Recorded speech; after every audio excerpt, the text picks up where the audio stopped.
L'un des deux points forts des collections archéologiques de Châlons, qui pour l'essentiel proviennent de la Saône, sont la vaisselle de bronze, les armes. Ici, vous avez quelques-uns des 250 à 300 vases en bronze trouvés dans la Saône, et ce sont ces objets qui m'ont interloqué. Si vous voulez, ce sont des pièces un peu exceptionnelles, et depuis longtemps, j'ai voulu comprendre pourquoi de tels objets se trouvaient dans la rivière. Ce sont des objets en très bon état, de qualité rare. Il était intéressant d'essayer de comprendre, et c'est ce qui a motivé les débuts de nos recherches en Saône.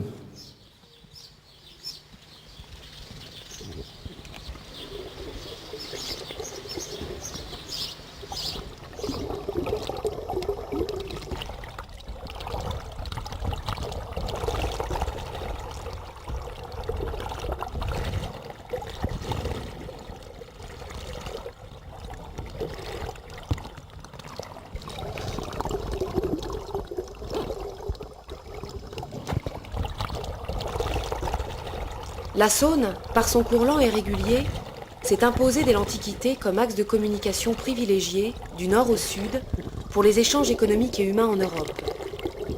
L'historique du site déjà, c'est au point de départ, c'est les travaux de 1930, quand la centrale thermique a été construite. Donc il y a eu des dragages, notamment un tout petit peu plus bas pour la prise d'eau et pour le canal de rejet de la centrale thermique. Et à cette occasion, il y a eu des trouvailles absolument phénoménales. Moi, j'ai retrouvé des anciens dragueurs qui avaient travaillé là, et c'est vraiment par milliers d'objets. Il y a un certain nombre d'objets qui qui ont été vendus chez les marchands, mais par centaines. Donc c'est ça qui nous a donné l'idée, dès 82, de plonger là. Dès les premières plongées, on a trouvé vraiment chaque plongée, c'était des dizaines de vases entiers posés sur le fond.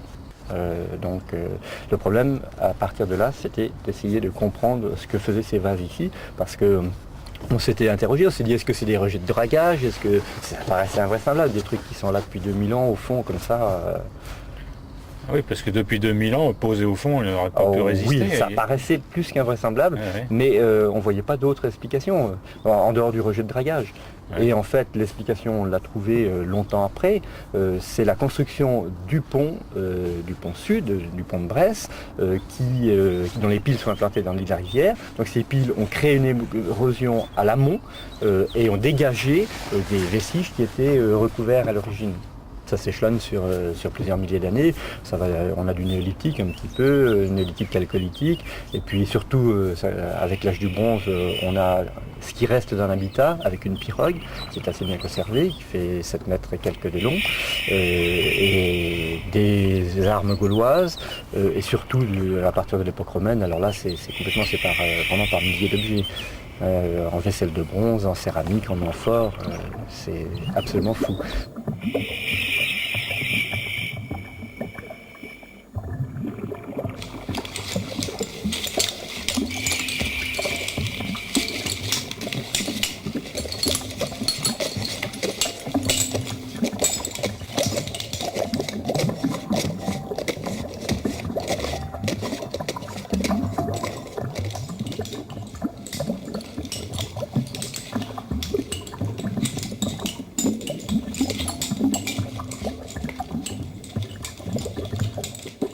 Et ça continue à l'époque médiévale, puisqu'on a à 3 km d'ici, sur la rive droite, des ateliers de potiers. Ces ateliers de potiers ont fonctionné dès l'époque romaine et ont fonctionné jusque pratiquement au 19e siècle. Donc pendant 2000 ans, il y a eu des activités portuaires liées à ce site.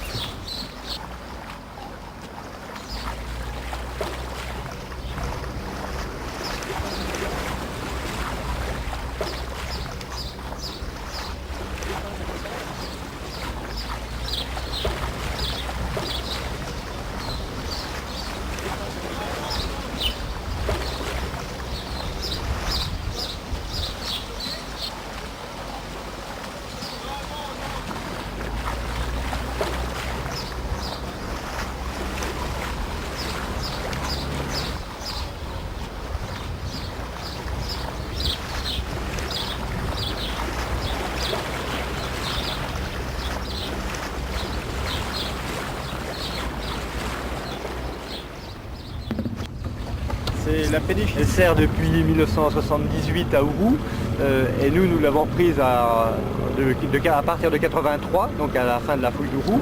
Et C'est une base de travail assez exceptionnelle puisque nous pouvons loger l'équipe, nous avons tout le matériel de plongée, les salles de travail, donc c'est vraiment un outil de travail très intéressant.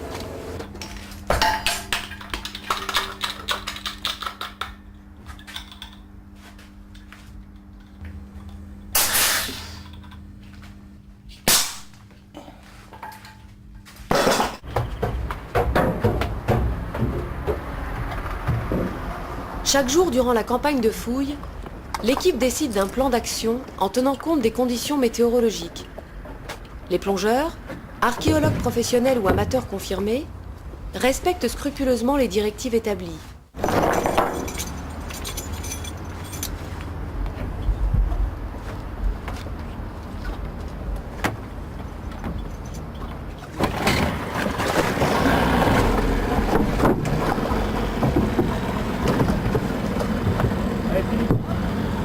Où est le... Nous larguer à l'avant.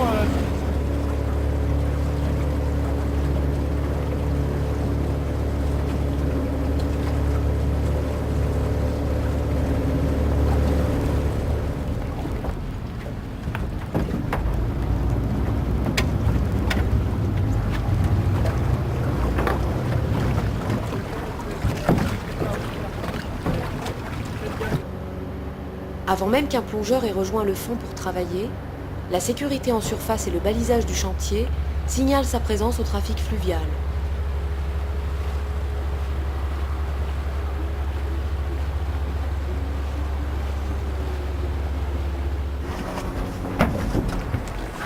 Bon, je vais aller au passeur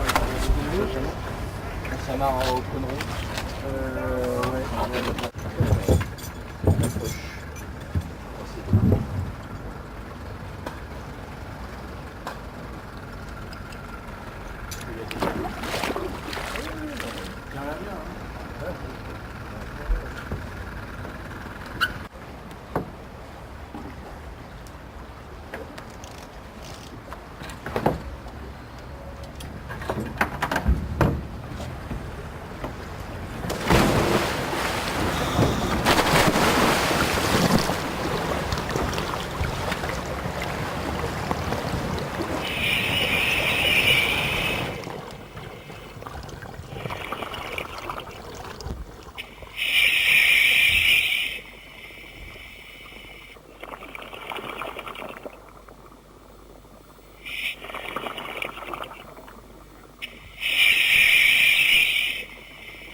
La fouille quotidienne se heurte à une visibilité souvent réduite à une dizaine de centimètres, mais l'équipe s'attachera cependant à utiliser des méthodes identiques à l'archéologie terrestre.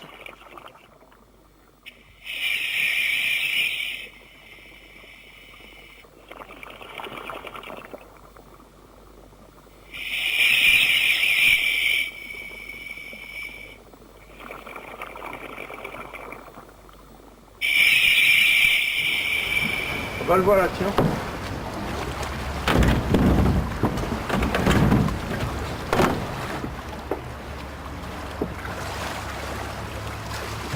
Voilà. Alors, Visi? La Visi, c'est pas extraordinaire. On fera avec.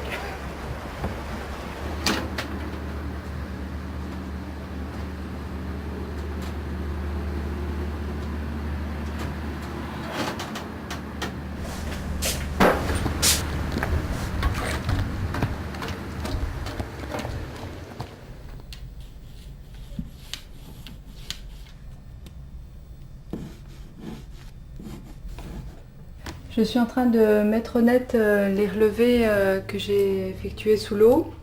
C'est-à-dire que sous l'eau, les différents éléments qu'on a dégagés à la suceuse font l'objet de topographie, de triangulation. Donc on procède à l'aide de points de repère et de décamètres.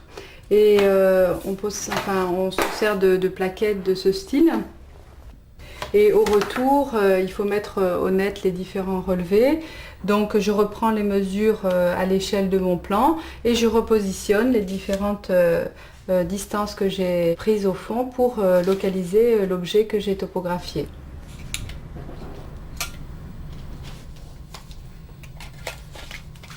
Là, je suis en train d'installer un appareil photo numérique dans un caisson étanche qui servira à faire des photos sous l'eau.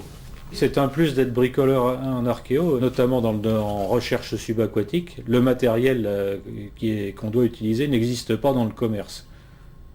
Donc on est obligé de se le confectionner soi-même, que ce soit pour la prise de vue, la photo, la vidéo, les instruments, les appareils de mesure, les suceuses pour dégager au fond. Beaucoup de choses doivent être improvisées et bricolées, même sur place éventuellement. Il y a différents types de suceuses, mais la principale suceuse utilisée en archéologie en rivière, c'est la suceuse à eau. C'est un système de tube qui est alimenté par de l'eau sous pression, fourni par une motopompe, et qui est en fait un énorme aspirateur qui permet de dégager le sédiment en avalant des cailloux gros comme le poing pour les grosses suceuses. Et ça permet de creuser pour atteindre les couches archéologiques et de dégager les structures ou les objets. Les photos, ça permet de retranscrire les observations qui ont été faites de façon objective. La photo donne l'état réel de ce qui a été observé.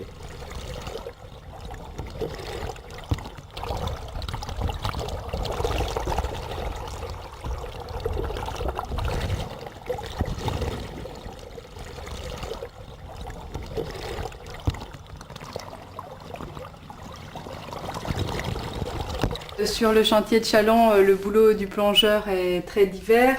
Il y a l'opération effectivement de dégagement des structures et puis là on est tous amenés à intervenir. Il y a les opérations de topographie sur lesquelles disons que c'est un petit peu moi qui fais l'essentiel des choses. Et voilà, donc après il y a le remonter les objets, etc. Je crois qu'il faut vraiment avoir envie de découvrir, avoir envie de savoir et puis s'investir complètement dans cette profession, dans la fouille en l'occurrence là pendant quelques mois pendant l'été pour le mener à bien.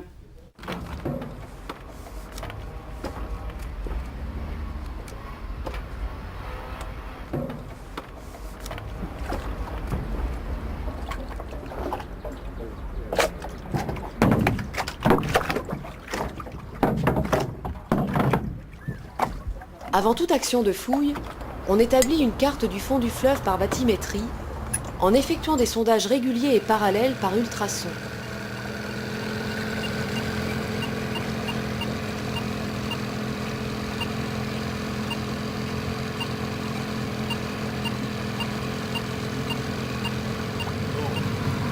Là, je fais demi-tour parce que sinon on va se payer le quai.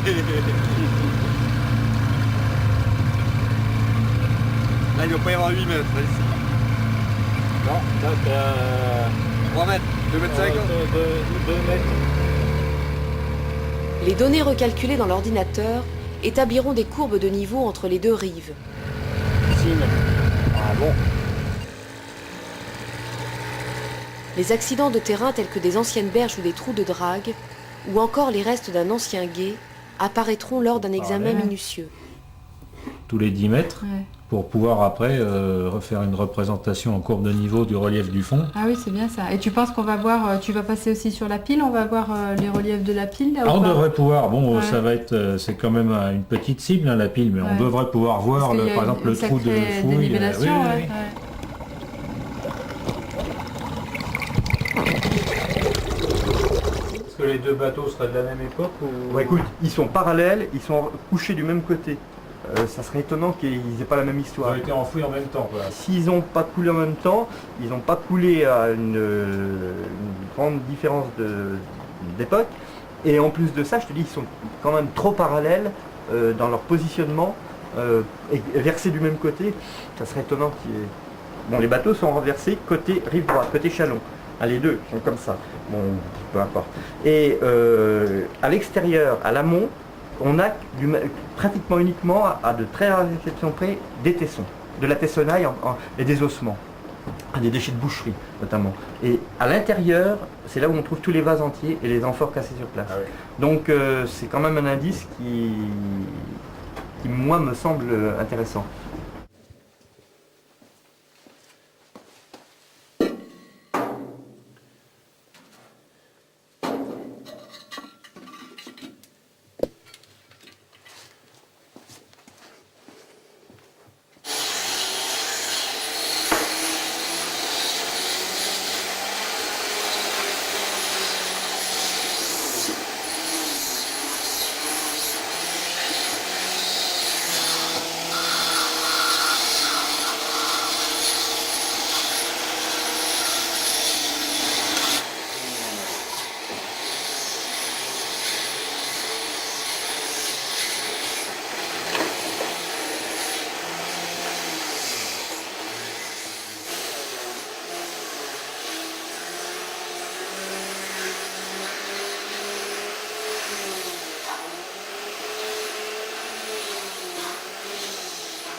Les objets fraîchement sortis du fleuve doivent être débarrassés de leur gang ou de toutes les concrétions qui les enrobent. Nettoyés, traités, recollés, restaurés, ils seront ensuite classés et répertoriés sous forme de catalogue.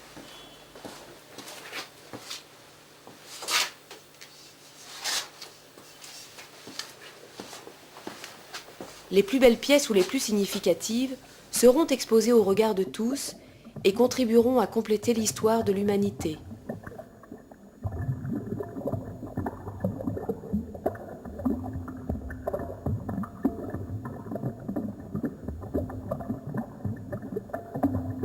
Quand on trouve un bateau, la première chose c'est déjà d'arriver à le dater. C'est pas évident parce que un bateau qui est enfoui dans la vase entre une barque de pêche et puis quelque chose qui est plus ancien, c'est pas toujours facile dans le noir de faire l'identification.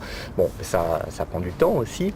Et après, effectivement, il faut le dégager sous l'eau. Il faut faire les relevés sous l'eau également. Pour les sortir, comme c'est évidemment très fragile, en général, ce que l'on fait, on construit un bâti métallique qui est entièrement démontable, amener pièce par pièce sous l'eau, remonter comme un mécano, si vous voulez, et puis après, les sortir avec une grue. Donc avant d'être déposé dans un bac pour évidemment éviter qu'il ne sèche, que les morceaux ne sèchent et ne pourrissent. On voit que ce bateau est un type de bateau qu'on peut appeler un chaland, donc un bateau de transport, qui se présente selon un type assez simple puisqu'il s'agit d'un fond plat constitué donc de planches assemblées les unes avec les autres au moyen de grosses pièces de bois transversales qu'on va pouvoir appeler des traverses ou bien des courbes ou des membrures. Quelques caractéristiques de ce bateau qui font sa spécificité, c'est notamment la présence d'assemblage entre les planches du fond du bateau sous la forme de clous tangentiels. C'est également la présence de clés qui constituent une autre partie de l'assemblage du bateau.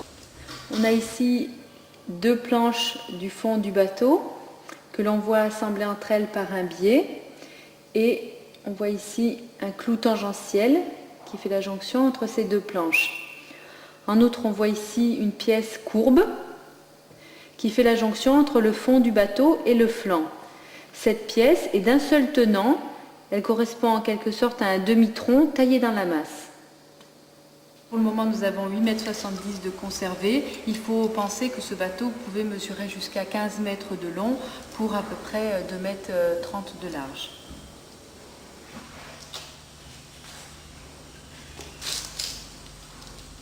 Le principe est de relever la pièce de bois à l'échelle 1-1 et pour cela il faut être vraiment à la verticale de la pièce de bois. On a donc installé une plaque de plexiglas qui est maintenue à l'horizontale en l'appuyant sur des planches et sur le film plastique qu'on a appliqué dessus, je dessine directement avec donc cet outil qu'on a confectionné pour l'occasion. Donc les parties de la pièce de bois qui sont dessinées sont les parties essentielles, c'est-à-dire les fractures, les contours bien sûr, les fractures, les clous. Et on va dessiner également pour faire vivre un peu le bois et puis indiquer ses caractéristiques, le fil du bois par exemple, sur les parties qui sont les plus marquées. Là cette fente. Donc il faut être vraiment très attentif. Alors la pratique permet d'être un peu plus habile dans le relevé, mais voilà, donc là je me repositionne sur la fracture et je retrouve mon fil du bois.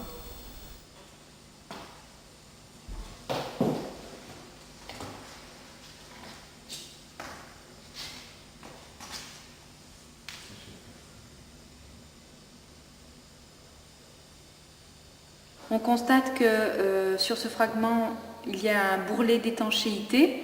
On voit ici des petites fibres qui correspondent à du tissu. Ce tissu a été poissé, c'est pourquoi on voit cette texture assez dense maintenant. Cette planche du fond du bateau était assemblée avec la planche qui était apposée à côté par une clé. On voit ici l'emplacement de la clé. Et cette planche était également clouée à des pièces que l'on appelle des traverses à l'aide de clous. On voit ici une pointe de clous.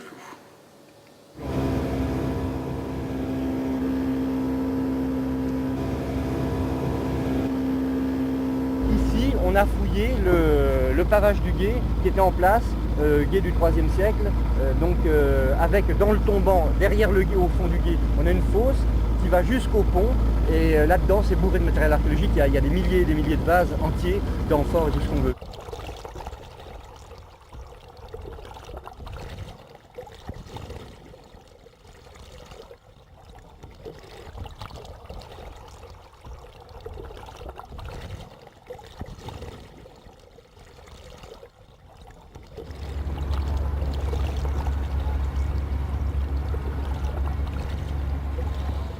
La Saône, parfois fougueuse, violente, mais qui sait aussi se montrer bucolique et charmeuse, parfois maîtrisée, d'autres fois indépendante, a encore beaucoup de secrets à nous livrer sur l'histoire des hommes.